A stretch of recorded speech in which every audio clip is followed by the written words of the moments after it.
Guys, beer, sports. Join Sean and Brad as they talk about sports and share a beer. From the east coast of Canada to the west coast of the United States. Over to you, boys. Hey everybody, GuysBeerSports. We are missing Brad today, but that's okay. He's gone off to get his shot for COVID. Lucky son of a gun. Anyways, we have my good friend here, Blain Potvin from the Habs Unfiltered podcast. He's going to be filling in. Plus, on top of that, he's just a very valuable guest. I've been actually really anticipating his arrival onto this podcast here in order to talk to him. Why don't you say hi there, Blain? Hey guys, hey Sean, thanks for having me on. It's a pleasure to be here, and I hope your ratings don't drop by too much for having me. Of course not. Of course not. If anything, I don't know. I think we have a lot of fans out in Quebec anyways, into the Montreal area. So I'm imagining that they're going to be anticipating you probably launching a few Scud missiles my way, I would imagine there. So I don't know why I said Scud missiles. Probably because you're the Habs. I don't know. Well, I mean, if anything deserves to be have a missile launched at it, it is the Toronto Maple Leafs. I can't even say anything about that. First thing I want to say thank you to our sponsors, Flyers out in Whitby Island and Oak Harbor, Washington. Thank you so much, guys. The counters resets to, we have another 300 and somewhat days before there's another St. Patty's Day, but hey, it must have been really good there last week, so that's awesome.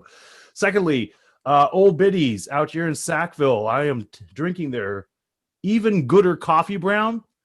Super great. Go pick some up right now. I think right now the special of the day till Monday will be the 7-day IPA. It's pretty cheap. I think it's like $12 right now, so it's $5 off of a growler. So definitely worth checking out there. And it's in Lower Sackville. You're around that area there, aren't you, Blaine? Yeah, I go through Lower Sackville quite a bit. I might have partaken in some of their products. It's actually pretty darn good. I'm actually quite impressed at what they've been doing there, and now I think they just hit into some of the liquor stores there, so I'm hoping them a lot of success on that, man. So before I got on here, you were telling me, because here's the thing, Blaine is what I want to be. I always think to myself, when wow, I'm there, you got to set your standards a lot higher. So Blaine is not only, just like me, a member of the Royal Canadian Navy. He is also, this is moonlighting, my friend. This is awesome. You're a staff writer for the Hockey Writers and the recrutes.ca, plus the host of Habs Unfiltered, plus frequented on Sportsnet. I've seen you on Sportsnet in the background there with all the hockey writers. And I'm thinking to myself, so man, this guy is talking to some people. He's doing some things. I got dirt on people. They let me around. Plus, on top of that, you're coaching as well. Your son's in the playoffs right now.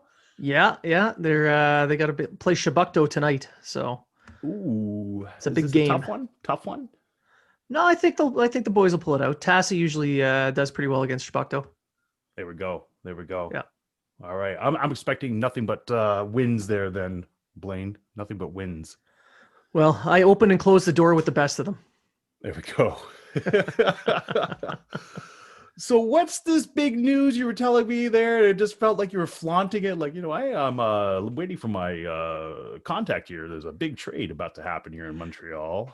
Yeah, so I had the inside dirt on the Eric Stahl trade to Montreal. Get out of here. I posted that just before the team did. So wow. Tell me that Montreal is not all in to go in there when I look at something like that. I don't think an Eric Stahl trade is an all-in trade. He's kind of a bottom six center now, but he is exactly what the Canadians needed, a veteran presence in the bottom six at center. The Canadians' center depth has been much too young, so this is definitely going to help the team going forward. So he's going to have a 7-day quarantine now with the new regulations. Oh, that's good. Yeah, so 7-day quarantine, 2 tests, and he should be joining the team sometime, not this Sunday, but next. Wow. And that's really, that's the bottom half of this hump now of the season. Yeah. I think how many points are they off from a playoff spot right now? They're It's in the not that playoffs far. right now. They are. They're in fourth. Are they still? Yeah. It's so weird, the North Division, because the competition is so tight in there. I am one to believe, and I keep getting ragged on by my American friends and fans there, that basically that the championship does not go through the North, that it's going to go through somewhere like the East or something like that there, or possibly the West. But I think the next Stanley Cup champion is going to come out of the North. I'm looking at the hockey right now, and it is just blowing my mind. What's your opinion on that? Well, there's some pretty strong teams in the North Division. The top four in the division have started to create a separation now. So it's Toronto, Edmonton, Winnipeg, and Montreal. Those four are more than likely going to be the four playoff teams. And one of them is definitely in the Final Four. Mm-hmm. Every division winner is going to be there. So it's going to be one Canadian team for sure. Now, I'm not 100% sure a Canadian team is going to win, because there's some pretty strong teams out there. You look at Colorado, that's a strong team. Tampa Bay, even Boston, if they make the right moves in the next week, they could be a threat. Mostly, I'm going to hold off my Stanley Cup pick until I see the Final Four and who's hurt and who's still playing. Oh, come on, Blain. The Final Four? That's so safe. That is so safe. Well, with everything going on where you can't play against the other divisions, and with COVID still being a major issue, there may even be teams that have to forfeit series.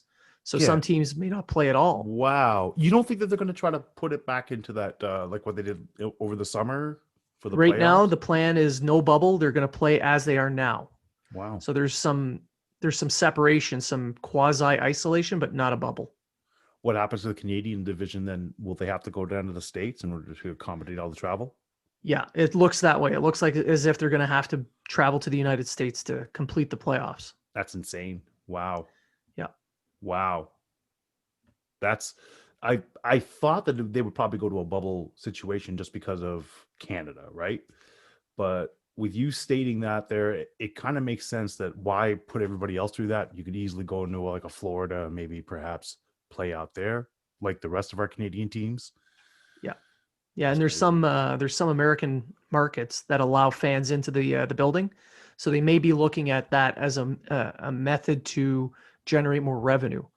Oh, now, yeah, absolutely. The bubble may happen. There's an outside chance, but as of right now, that's not the words on the street that they're looking to push. Right. What was like? It was strange in the North Division to see games canceled this week due to COVID. But having said that, that was the first time that has happened when you've seen it in abundance in the US, right? That's So, right. I mean, obviously this is a real thing. It's happening right now. COVID is happening. It hasn't gone away anywhere. But I honestly think for us to only having to deal with it for really postponing that one set of games and really pushing it to the 28th, is that it? The 29th. So the 29th? first game they should be able to play is on the 29th. So that's not terrible, really, when you look No. at the whole entire thing about this. And they shut this down not because of just because it was positive, but it's the one player has a COVID variant. So it's the South African variant. No. So that is why they shut down. That's scary stuff. Yeah. It's a lot more it's a lot easier to spread. So they felt it's safer to just shut everything down and wait for the 6-day incubation period to pass. I got no problems with that.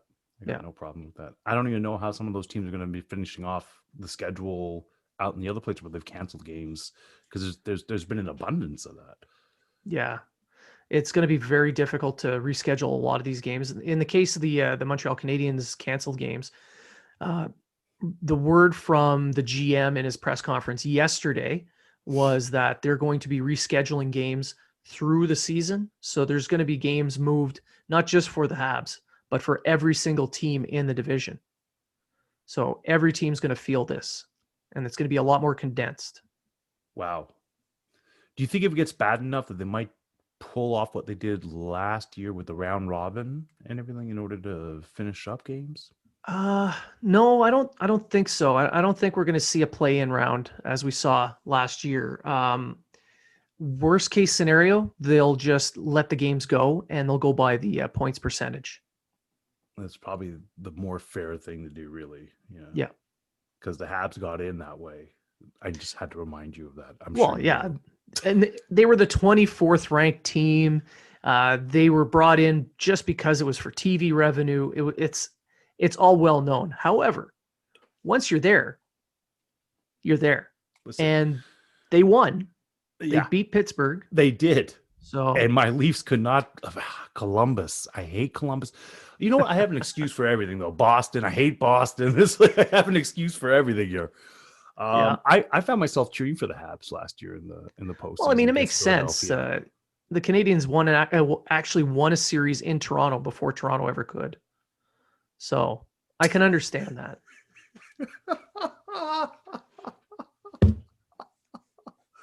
What am I supposed to say to that?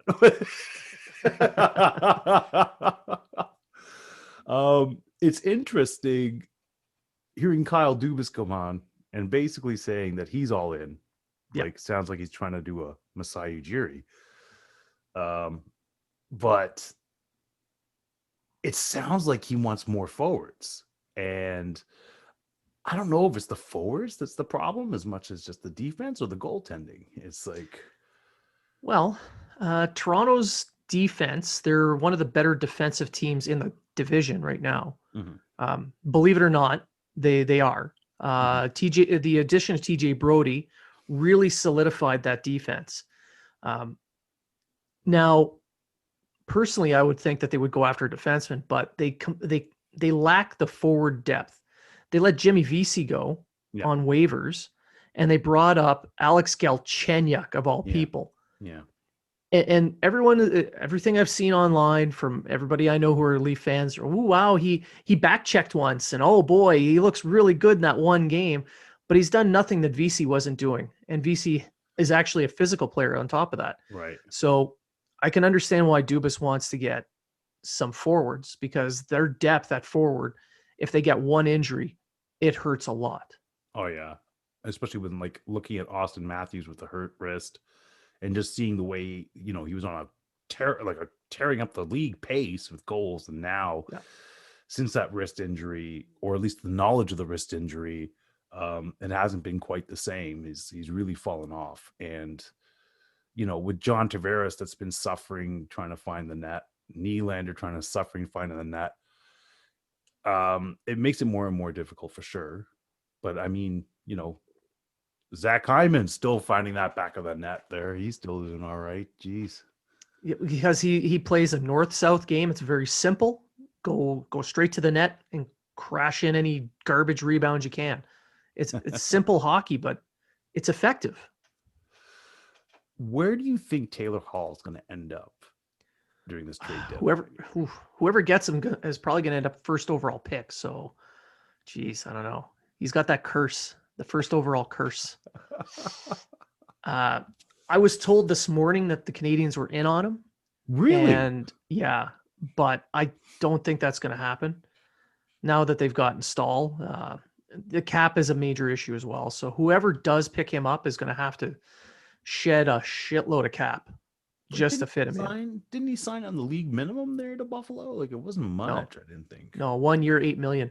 It was $8 million, eh? Oh, that's not the league minimum for sure.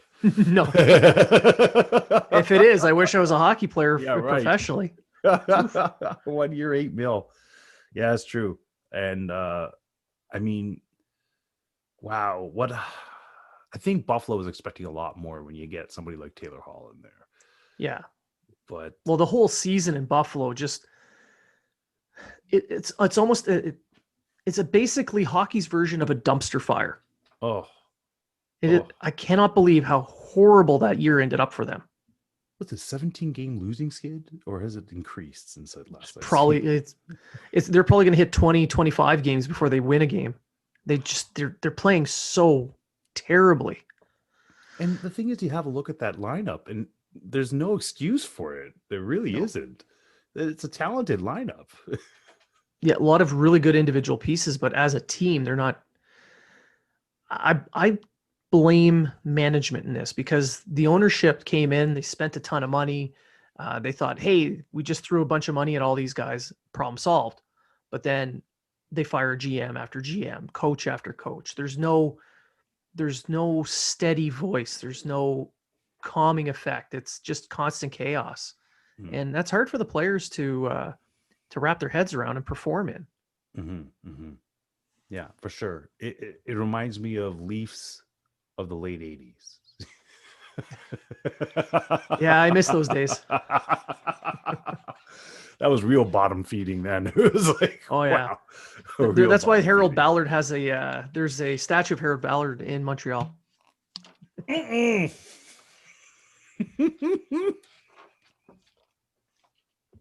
can't say stuff like that when I have a mouth of beer. I can't be saying stuff like that. I almost came out my nose. Oh my gosh. Can you imagine? Wow. Is that for real? Are you just pulling? No, I'm making that shit up. Yeah, but still, I mean, it sounds like something that Montreal would do. You know, I did see a paper mache statue of Harold Ballard put in front of the Bell Center one time. But nothing official. Oh my gosh. I had a lot of spare time on my hands during my ILP when I was in Montreal. Oh, there you go. So I made a Harold Ballard statue. Oh, pal Hal. Oh yeah. My gosh. I did want to ask you a question, very, very Habs related.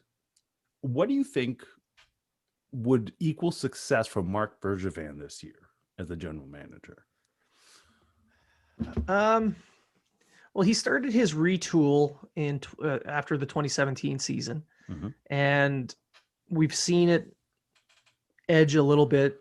Last year's bubble playoffs kind of set a higher bar. So when he went into this past off season, buying all those players, making those deals, the expectations went up. So for him to be successful this year, the Canadiens have to win at least one playoff round. One playoff round. Okay.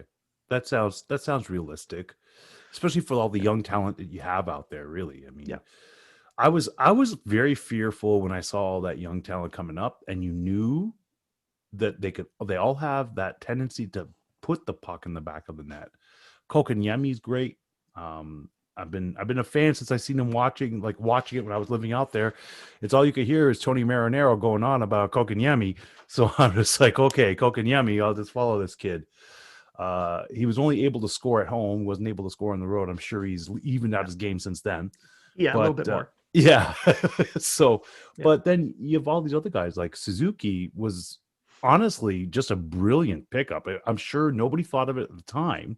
They all thought that he was a good prospect, but he looks pretty solid. And then when you guys picked up Tyler Toffoli and Anderson, that trade for Max Domi, I did question it at first, but he's a bigger player. He's pretty much Max Domi, just bigger. Yeah. Yeah. And willing to play on the wing. Yeah. Max didn't want that, eh? No. Yeah.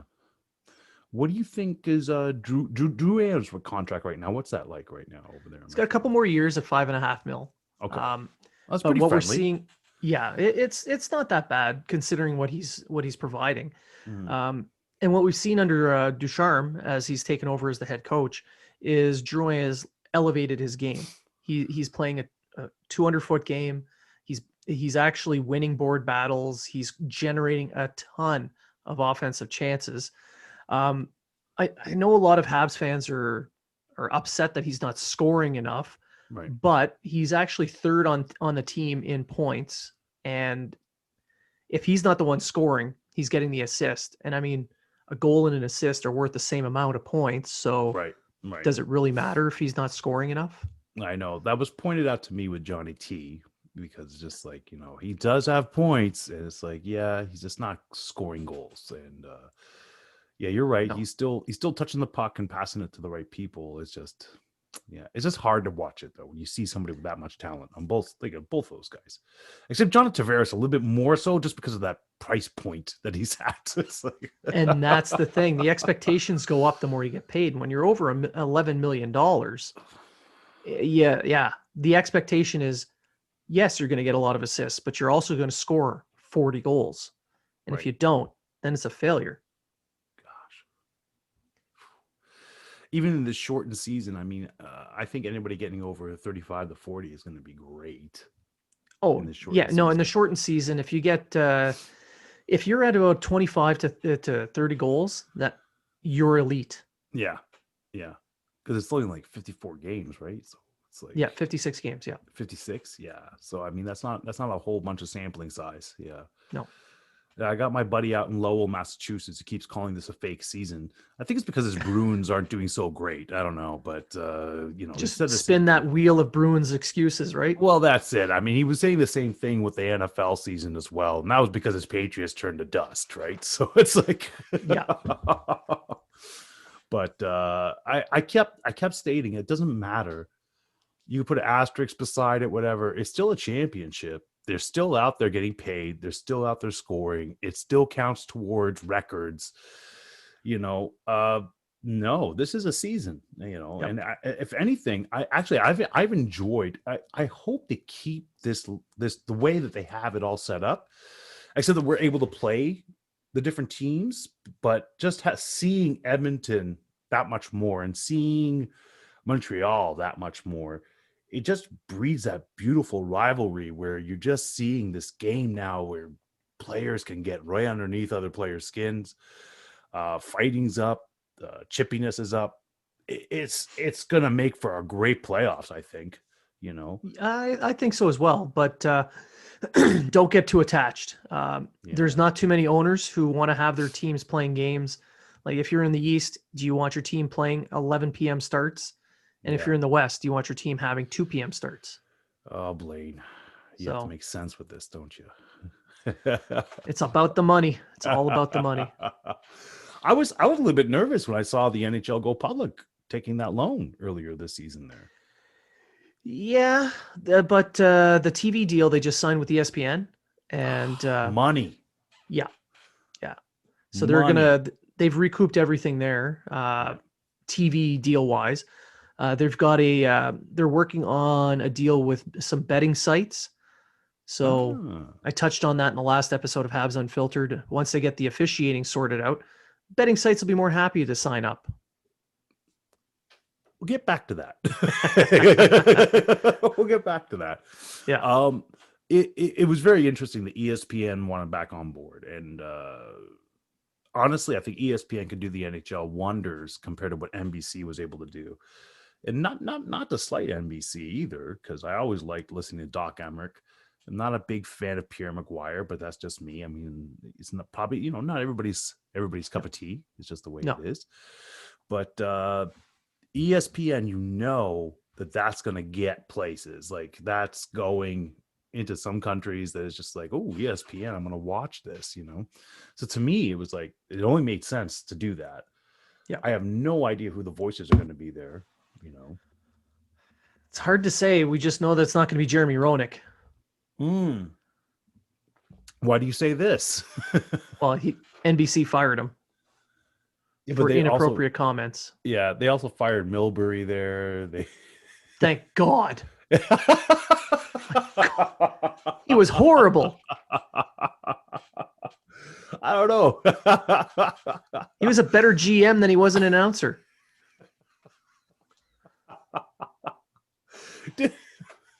Mike Milbury, he GM'd the Islanders back in the day. I remember that. Into the ground. Yeah, he did. Yeah, it was pretty bad. I mean, when the Leafs get bamboozling with a Wendell Clark trade, it's like... Yeah. And the Todd Bertuzzi trade and the Zdeno Chara trade. Oh, that was like taking candy from a baby. Ottawa ran away with that one. Holy jeez. Oh, yeah. Oh, man. Oh, yeah. Oh, my gosh. Ottawa, speaking about, I don't even know if I should say this. I was going to say, I could edit it. Who cares? The redheaded step bastard child there, the old Ottawa Senators. Yep. I really feel like everybody was thinking that this is going to be a little bit better year. And maybe in some ways it has been, but I don't know. Their goaltending situation, their whole entire situation just seems like there's a lot of question marks really on this season for them. Yeah. But here's the thing with Ottawa. Everybody knew that the team was going to finish last in the division, be at the bottom of the standings. Right. But what I'm taking away from this season for them is they're playing almost all of their good young talent, and they're in every single game. They're one of the toughest teams to play against. They are. You got to claw your way to a win every night with these guys. And that's going to pay dividends a couple years down the line. So they're doing things the right way in developing their youth. Right. The only question mark I really have is how much money is that cheap bastard Melnick willing to spend to keep this team together? Because that's been the Achilles heel for this team. Well, I think the whole entire ownership. time is the ownership. Yeah. But it's no different than like when you hear about oh my goodness, why can't I think of his name? The owner of the Cleveland Browns. It's kind of like the same sort of deal. Like, you just they want that title of being an owner, but they don't want to put that money in to have a team. It's just like, I mean, it's no different than Harold Ballard really back in the 80s. It's just like, I'm an owner of this team. What's that? No, I'll trade your butt before it. Like some of those trades that he made, like Russ Courtnall for John Cordick. Like that was picking candy from I know that was completely stealing candy from a baby there, Montreal Canadiens. Just sitting there, just like, yeah, we got a great guy for you. Great. Trading away Vincent Danfus. Oh, dude, come on, stop it. You're killing me here now. He was great. He was great. Yes, he was, especially in Montreal when he was holding that Stanley Cup over his head. Listen, man, 93 could have been totally different if they called that penalty on Wayne Gretzky for high-sticking Doug Gilmour. I've already said that. I don't know how many times. Coulda, shoulda, woulda. Oh, I know. I mean, I sound like a typical Leafs fan when I keep talking about this. Completely sound like one. Because you guys can rest your laurels on 93. It's at least, it's cup, not man. 67. It's not 67. It's like 93. It's a little bit more recent. It's not that recent. That was the year I joined the forces. That was a long time ago. I still had my knees back then. Yeah, but you guys never let us. I mean, you never let us forget that. It's like, when's the last time Toronto won a cup? Yeah, okay, all right. Well, Wasn't true. in my lifetime. I have. It is true. I've seen my team win in color, so there's that. So okay, so back to this officiating. I was shocked. Okay, because I always thought, no, these refs, if they mess up a call, they're gonna make it up on the other end. Just like, well, we'll make a call up. We'll make a call up to make it even. But to actually get caught on the mic saying that, yeah. See, but that's the thing. Everybody knows they do it. It is common knowledge that they do makeup calls. The only difference between Tim Peel before the hot mic and after the hot mic is that somebody heard him say it. Everybody knows that it's going on. It's the unwritten rule. It's still unwritten, but now it's out there. And if you think he's the only referee that does that, I have a bridge to sell you. No.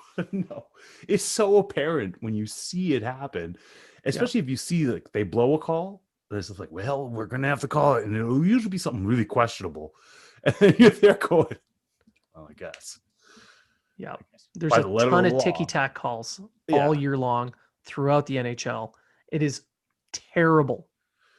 I mean, it's so funny because like the NHL, it's bad sometimes. I mean, I always like it when the refs put it away and let them play a little bit.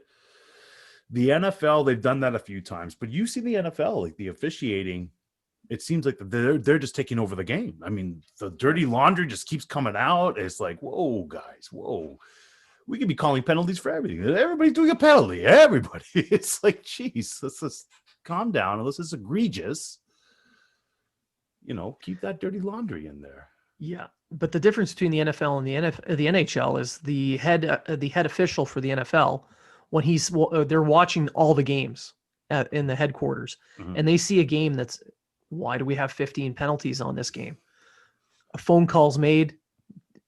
Easier, slow your roll, boys. Stop throwing the friggin' flags. Yeah. Let them play. So the head of officiating takes over in a way and tells them, ease up, start calling it at this level and Right. not at everything. Right. So Not the same in hockey? God, no. The man who runs officiating in the NHL is Colin Campbell, who was caught in a scandal back in 2010, sending out emails calling players dive artists and yelling at referees for calling penalties against his kid. Like, he is completely biased. But he was also the head coach of the New York Rangers as well. So, yeah. But when you have somebody who has that kind of history and they're running he's the head of officiating, come on. Yeah.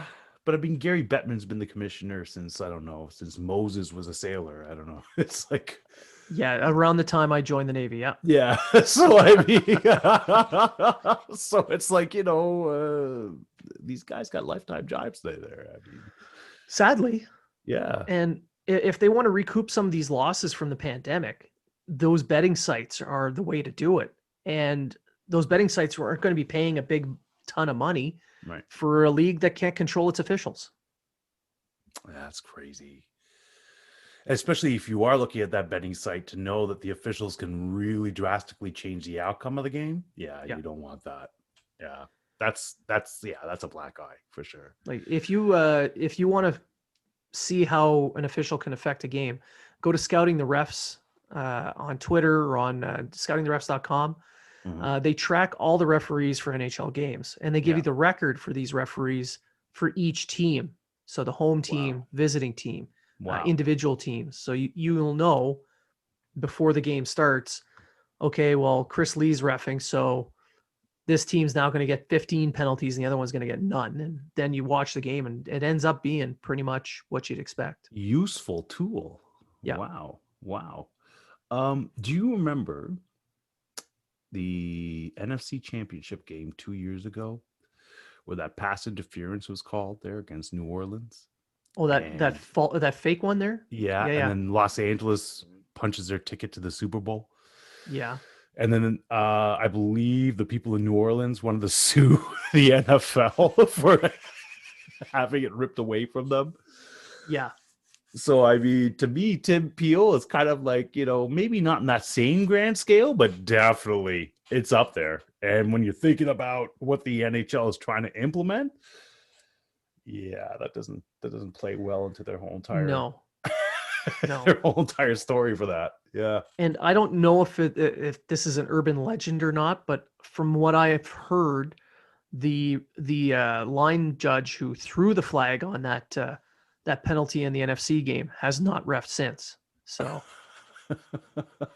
I'm not 100% sure on that, but I wouldn't be surprised. I wouldn't be. I would imagine.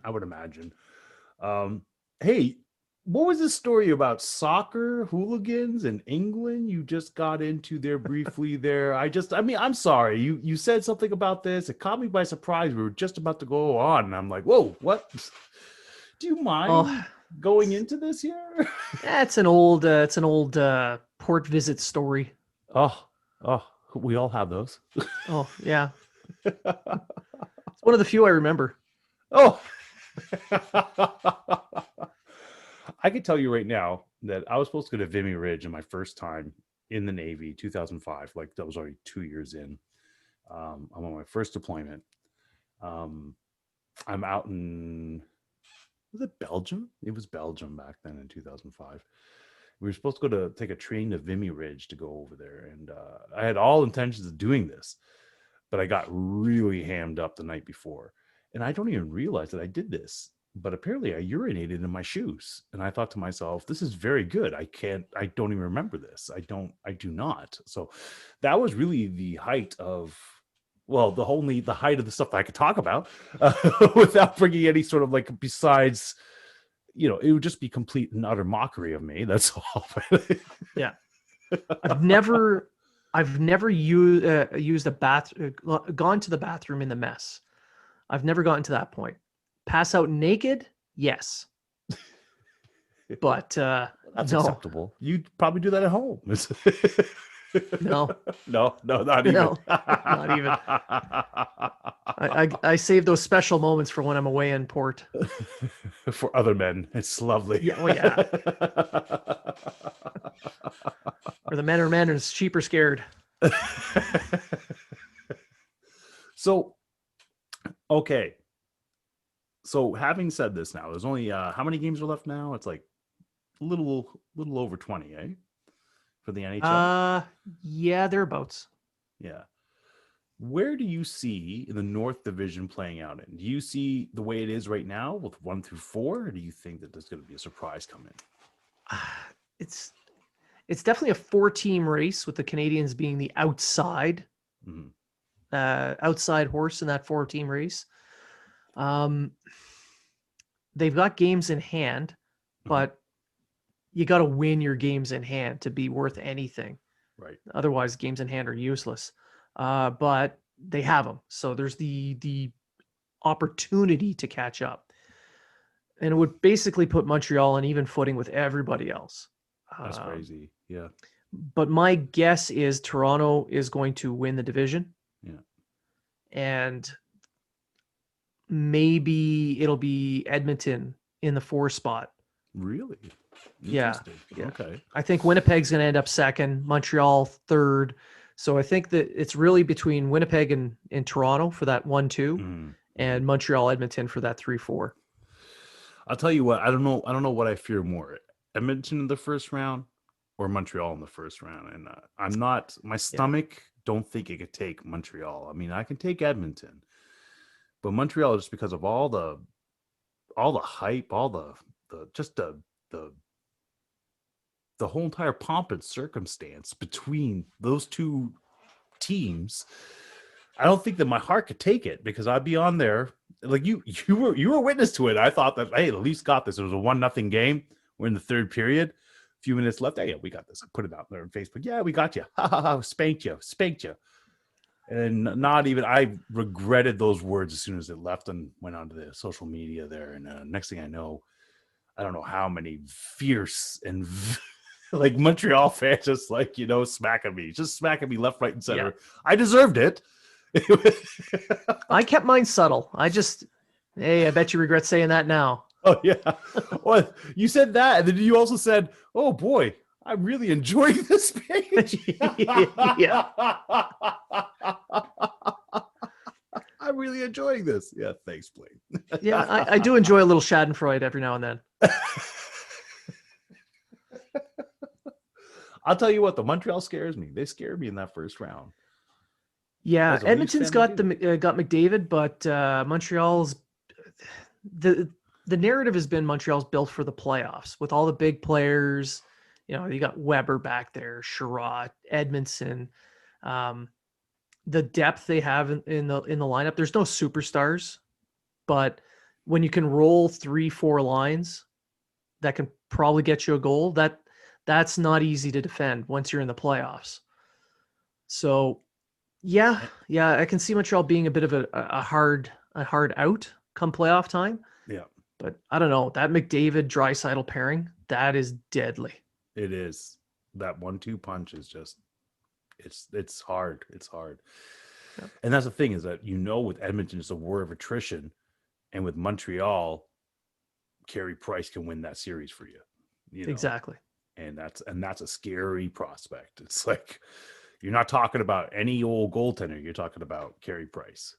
That scares me. Yeah. And for a team like Toronto, who haven't won a playoff series in almost 17 years. That's not. Yeah. And granted, they started they started the rebuild about 5-6 years ago, and they did it well. They did it right, and they've built themselves a solid team based on that. But this year, if they don't win a playoff series, that is a massive, massive failure. At this point, I wouldn't be, if I were the owner, seeing this happen after 5 years of doing a rebuild, I wouldn't have the staff that's there now. Wow. That's crazy. That is crazy. And you know what? You're absolutely correct. I think then you have to get rid of Dubas. You have to get rid of a few people there, because, well, it's back to the drawing board at that point then, For the most part, I mean, the down if they do lose in the first round, the narrative's going to be they've overspent on forwards. If they win in the first round, even if those 4 forwards don't score anything in the first round, it'll be, hey, it's a success. Right. So But I you think, don't want to be losing. yeah, I think they have to win the first round. But I think people will be a lot more palatable if they go deep in the playoffs. But Yeah. First round exit, that I think, people will be just going for Kyle Dubas's head and Brandon Shanahan probably at that point. It's Yeah. like, that's two people's heads are going to be rolling. After what, 2 years of calling the Maple Leafs true cup contenders, Yeah. and watching the Hockey News put out article after article of it's not a question of if they'll win, but how many they'll win. Yeah. So if you don't go deep, you don't win the North Division in the playoffs, and heck, even make it to the final this year, that is not a good season for the Leafs. No. And that, you know what, you're exactly correct. I mean, it becomes then, okay, where does the problem lie? Right? Because Kyle Dubas was originally brought in over a decade ago as an analytics guy and worked his way up into that GM position. You had Lou Lamoriello, I think, is one of the greatest minds of hockey. I don't know why he left. I think he left because he likes challenges, and Islanders look like another challenge. So, I mean, when they're doing it right over there. But Kyle Dubas so far is indubitably going to go down as a bad GM. I mean, not John Ferguson style, but, He's definitely not a bad GM. I don't know. One whose plan didn't really, for me, with Dubas, it's not that he can't make a good trade or scout good talent. I mean, he's very good at scouting talent. He's very good at making some trades, but he has been horrible at cap management. Yes. Because to me, I thought that whole entire Nylander problem, that was easy to fix. You trade him. Because you already knew you had Austin Matthews and you had Mitch Marner that you had to deal with. So why are we dealing with this guy for $7 million a season? Yeah, I think that started the whole ball rolling. Had he just not blinked in that game of chicken and not given in to Nylander, then that would have set the tone for Matthews and Marner. And honestly, I mean, you could have got return anyways. You could have got draft picks. Could You have. could have got whatever. You know what I mean? So, Yep. yeah. It's now, like you said, it's a coulda, shoulda, woulda. You can't happen. It happened. You know what I mean? Yep. So at least it's not a Russ Courtnall for John Kordic trade. So no, and even if he does keep his job, and the likelihood is that he will, he's got options to make trades in the off season. I mean, I wouldn't be surprised to see a Nylander traded come the off season to get a couple of pieces to fill in some depth, maybe get another defenseman, because some of those team friendly deals like Riley's are going to be coming up very soon. Mm-hmm. And he's top tier defenseman, Yep. Just to come off hockey for a little bit there, I wanted to ask you a couple of questions here. I don't know how far we're going to be from your safety zone, but you sound like a pretty knowledgeable guy. Seem to pick up some things. I'll do what my wife does. I'll fake it. There we go. Fake it till you make it. All right. Blue Jays. Massive injuries is happening there. George Springer out for a few weeks. We just lost another pitcher there to Tommy John surgery just before the home opener. What do you think their season is going to be like? Well, before all this stuff happened, they actually had a shot at winning their division. That's right. Yeah. But now, it's going to be, they're going to be in tough. Everything depends on how that bullpen steps up. Like, they're going to need that middle relief to take some of the heat off the starters, I agree. Especially the younger arms. Do you think that comes by way of trade? Because I think the free agency market pretty much is tapped out now.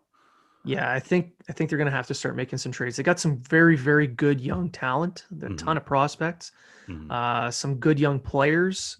Maybe start making some moves because they've picked up all kinds of outfielders.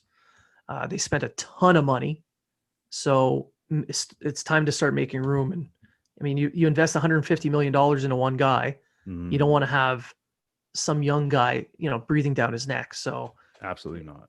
Yeah. Maybe time to move one of the younger outfielders, pick up a pitcher. Yeah. Because let's face it, that's what you cannot just be going to war bat for bat, especially when you're playing the Yankees or the Rays, for sure. Yeah. All right. Quick round here. I wanted to ask you, So NBA trade deadline just came and went. Yeah. Some big trades, big names ended up making some moves. Aaron Gordon being moved from Orlando to oh my goodness, I can't even remember right now. This is terrible. It was like one of the biggest ones, I thought, really. Atlanta? He ended up getting, Was it Atlanta? yeah. So he gets Denver. He goes to Denver. That's where he ended up. Okay. Yeah. Yeah, Denver. I Who remember that went to too. 'Cause, Atlanta? Atlanta. Who went to Atlanta? That's a good question. I would say Name escapes me. Yeah, it's crazy right now. I can't see it right now. I'll figure it out afterwards because I think Oladipo was there. I know the Bulls ended up getting Vucevic, which is huge for them. Yeah. And what's his face there? Became a trailblazer, Norman Powell, which I knew, you know what? I knew Norman Powell was going to get moved. He's a $6 million guy now. He was going to be a $24 million guy in the offseason. Yeah. That guy is getting 40 points a game, assists. That team-friendly contract was not going to be so friendly next season, you know? So for him to go over to Trailblazers to Portland there with Dame Lillard, and Aaron Cotter, McCollum, Canton, I'm sorry, and Aaron Canton and McCollum, it just makes them so much more better, you know, with that other shooting guard there in order to keep them going, right? Because Dame Lillard can't do it all. We end up getting Gary Trent Jr., Rodney Hood. Really, the big thing is Gary Trent Jr. because he's a restricted free agent. He's got a lot of upside. So we can keep him at a very friendly contract and still get some sort of point production, probably like the similarity to like what Norm Powell was 2 years ago, right? So it's not terrible. The big surprise is Kyle Lowry is still on the books. Yeah, I fully expected him to be moved come trade deadline. I mean, such a big name, a star player like that could have netted all kinds of return. So here's the thing. I mean, I'm not upset as a Raptors fan that you have the number one Raptor to ever put on the uniform play still. But if you're a Lakers fan, a Clippers fan, a Heat fan, or a 76ers fan, are you mad at your organization for not doing everything you could to get Kyle Lowry? Yeah. Yeah, you know, if I was a fan of another team and I'm looking at the biggest name player that was on the trade bait board not being picked up at all, and from all the interviews afterwards, no one was close to getting him. Yeah. So I would be upset. It makes me wonder what Masai Ujiri is thinking and doing. You know what I mean? As far as it's concerned, he's a gambling man. You know he is, because when you make that deal in order to get old Kawhi, people were definitely like, it was a great deal. I'll make that deal over and over again to get a championship. Absolutely. Yeah. Hindsight's 2020 though, right? So what was he looking at there? It's like, obviously he wanted the best for probably really a top 10 point guard in the NBA. That's just going to make your team that much better come the postseason. I mean, you're telling me that the Lakers couldn't use Kyle Lowry? Come on. Yeah, no, had the Lakers gotten Kyle Lowry, they would be a shoo-in to repeat at this point. Yeah. So I'm not sure what the demand was, and I know it would have to be very high. From everything I've heard, Ujiri was talking about doing what's best for the Raptors, but also respecting Kyle's wishes. Mm-hmm. So maybe Lowry didn't want to move during the season. So it's so weird, right? Because his house was up for sale. Like, it was just like all the same things. You see all the smoke happening. It's like, you know, and everybody expected that this was his last game that we saw just before the trade deadline. Then he's not moved. And like I said, to me, it makes no difference, because with this new NBA playoff format, you get that one game for play in. If you're in 10th and you're in 9th, why the heck? I would do it. Why not? Yeah. Why not? You have a chance still to make the playoffs that way on the outside chance. You have your best player still in the lineup. Why not? And then you try to integrate these new guys in there. Why not? Why not?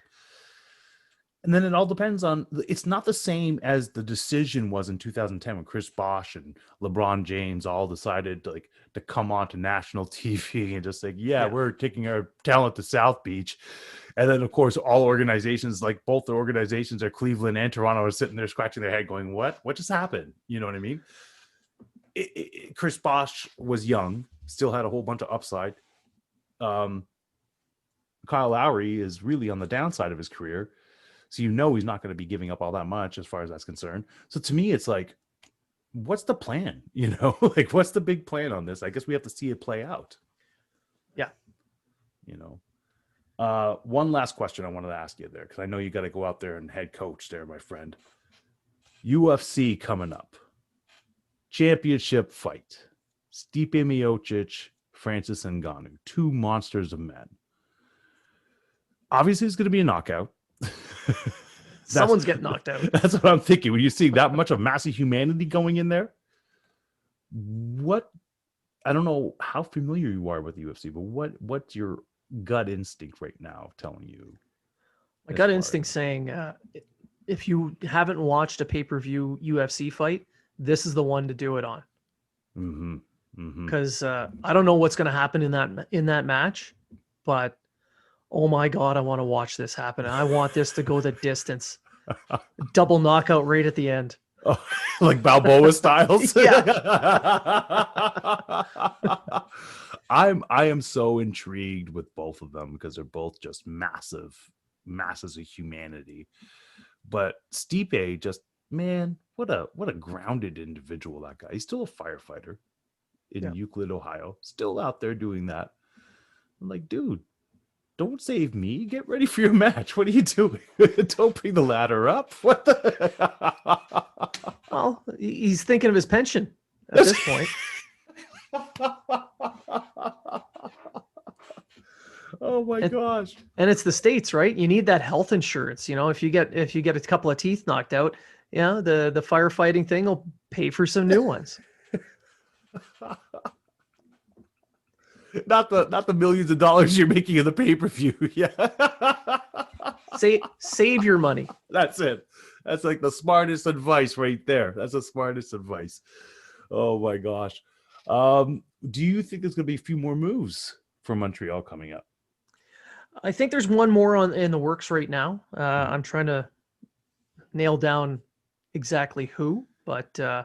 Yeah, I think there's going to be one more move. My guess is a defenseman. The Canadians do need some depth there, but who knows? Maybe with Bergevin, it's expect the unexpected. So maybe he picks up Ovechkin. Who knows? Wow. Listen to this guy. Wow. Taylor Hall would be something. Yeah, Ovechkin. Taylor Hall. Honestly, I hope not. Yeah. As much as Taylor Hall is beloved by the average fan, I would avoid him. I mean, you can get similar point production out of lesser players and not have to pay the amount of money that you have to pay for him. Insanity, I tell you. Yeah. Insanity. I mean, the thing is, though, he's a streaky guy, right? Yeah. He's streaky in his scoring and everything. But if he gets hot, man, as long as he doesn't get hurt. Do you think PK Subban could be making a return? Yeah, I mean, he's on the trading block. To Montreal?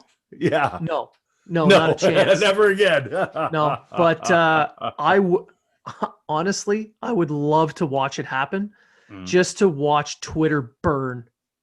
It would be hilarious. Man, oh man. I don't know what happened to that poor guy, man. I mean, he was like top defenseman. Then he gets traded over to Nashville. They go to the Stanley Cup final, right? They lose. Then it's just been kind of on a progressive downhill slide since then. Yeah, he's had injuries. That's what's been his problem. His injuries, he hasn't, and the training he's done in the off season kind of aggravated some of the issues with it. So he has back issues and neck issues, and he was lifting a little too heavy, and it's that kind of thing. So this off season, he changed his regimen a little bit, and he looks way better. He does. Way better. Not 9 million better, but way better. Yeah, that contract is heavy to say the least. To say the least. Blain, it's been awesome having you. Hey, how about you just give a shout out of like where people could find and follow your stuff here? Oh, sure. So as you mentioned in the intro, I'm a staff writer, credentialed staff writer with the Hockey Writers, recrutes.ca, which is a pay site. So please subscribe. You can find me at Habs Unfiltered, which is the podcast that I share with my co-hosts, Matt Smith and Treg Wilson. You can find me on Twitter. Just search my name, Blain Potvin, THW. I'm on Instagram, same name. And check out Habs Unfiltered on all the same platforms, all under Habs Unfiltered. You can find me on all those platforms, and every now and then on channels like Sportsnet or TSN. Perfect. You wouldn't mind coming on again, maybe in the near future? More than happy to come back. I would love it if it's Habs and Leafs. I would definitely you're my first call for that postseason. I want your early analysis. All right, as long if it does happen, I'm gonna have to go buy my EKG or the AED to get the heart going again. I hear you, buddy. I hear you. Hey, you've been great. Thank you so much for taking some of that time out there. I know you have a hockey game to get to coach. I appreciate this so much. Hey, everybody, follow us here at GuysBeerSports. Check us out on Facebook, GuysBeerSports. And, love hearing what you have to say. Thank you so much for your time and your and following and your viewership. And if you're good at something and you could do it well. If not, just keep doing it. And righto, we'll talk to you next week. All right. Peace. You've listened to the podcast, but now it's time to visit us in our virtual sports bar. Get all of our info at GuysBeerSports.com, where you can find all the ways to connect with us. Watch for live conversations with Brad and Sean that happen throughout the week, and join in with your favorite local beer. You can share your thoughts in the conversation comments with your own uploaded videos, or even join us as a guest live commentator. The GBS Virtual Sports Bar is open for business. Come on in, boys and girls.